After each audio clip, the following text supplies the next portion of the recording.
There's a word that means a lot to me, and it's the word trust. Now, I've known over the years people say it's really important that you have faith, and it's good if you spell it R-I-S-K because it'll see you stepping out in the midst of challenges. And I understand all of that. And I can see how we've got lots of examples of people who are firm in their faith and overcame all kinds of problems. But I think sometimes we get to the point where we think faith is something that we actually sort of conjure up within ourselves, draw up our faith, stand strong. Have you got enough faith? Can you pump it up enough?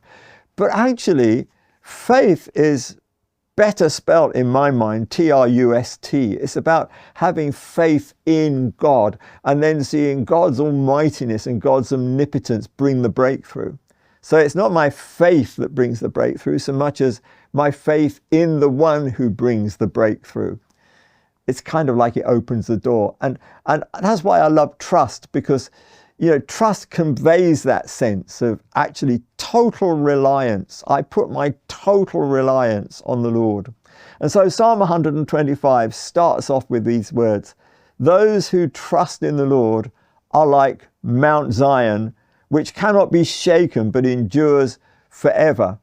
Now, you just have to be careful when it's talking about Mount Zion in the Bible, because we very quickly go to where Jerusalem is based and we think of the physical Jerusalem. But there are times when the Lord is taking us beyond that.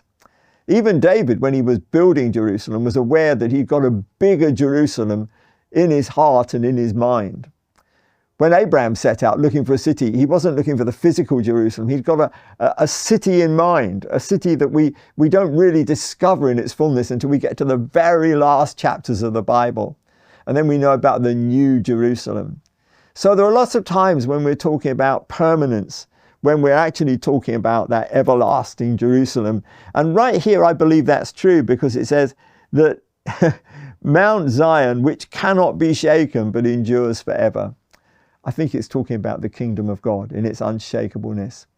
And I know that this is just incredible to connect that to that trust we can have in God.